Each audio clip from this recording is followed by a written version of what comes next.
Good morning, children. Today I'm going to explain you about the interactive components of ecosystem. In an ecosystem, all living things such as plants, animals and human beings are called biotic components. And in non-living things such as air, water, soil, light and temperature constitutes the abiotic components. So in biotic components, we'll study about the living things, whereas in abiotic components study about the non-living things. So both the abiotic and abiotic components interact together and constitutes an ecosystem. Now let us discuss about the abiotic and biotic components of an ecosystem. First we will discuss about the abiotic components.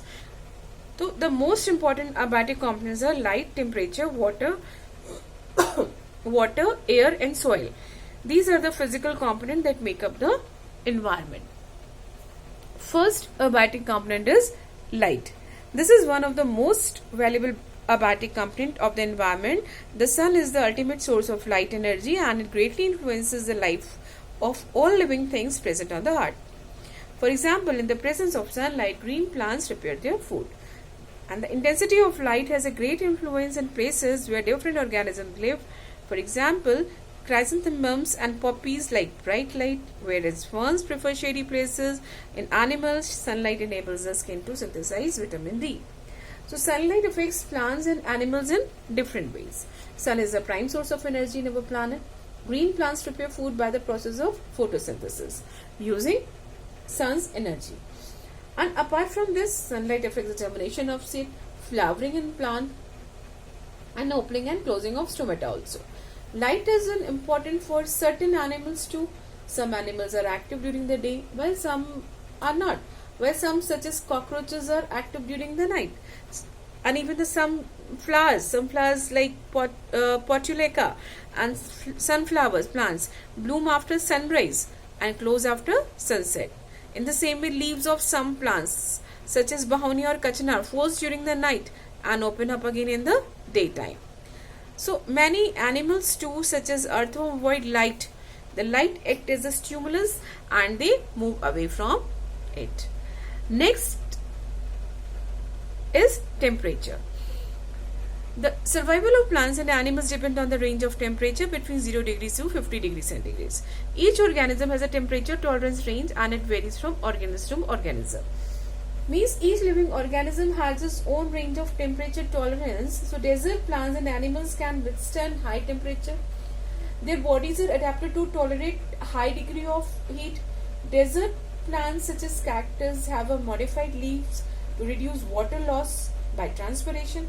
Animals such as polar bear and penguins are adapted to survive in polar region where the temperature is extremely low. Similarly, animals such as snakes and lizards reduce their activities and become inactive for some period during winters, and for this they take a long winter sleep, and this is called as a hibernation. Our next component is water. Water is an essential requirement for the all living organism. No organism can survive without water. It helps the organisms to grow and survive. There is around 60 to 70% of water present in human body, which is used to perform various metabolic activities like digestion, circulation of body fluids and so on. Plants absorb water from the soil to prevent themselves from drying up. They use water to make their food. The availability of water also prevails different types of climatic conditions. Plants that grow in desert areas have certain adaptive features for their survival. They have extensive root system and their leaves are modified into spines or becomes very short to reduce the water loss during through transpiration. But in case of aquatic environment, plants have a reduced root system. Their leaves have a waxy coating on them for protection against decay due to water. And desert animals such as camels and kangaroo do not need much water. So water is an essential factor for the survival of living organism. The major part of the human body is made up of water. It acts as an important solvent for many chemical reactions that takes place in the bodies of the living organisms. And also the amount of water in a particular region determines the types of vegetation and animal present in that region. So plants also need water for photosynthesis. Next is air. In plants, the air helps in dispersal of seeds, fruits, and spores. It helps in pollination and seeds and speed up the rate of transpiration. Air is an important abiotic factor for the survival of all living organisms. It contains oxygen, which is necessary for respiration in all living beings. It regulates the temperature on Earth. It provides a medium for locomotion of birds. It absorbs excess heat and does not let the day become too hot. Air does not allow the heat of the earth to escape and protect us from freezing nights. So, in air, all living organisms require oxygen for respiration. And plant require carbon dioxide to photosynthesize. Thus, air fulfill the need for these two important gases for all living organisms. Besides, moving air or wind helps in pollination and seed dispersal in plants. It also increases the rate of transpiration in plants.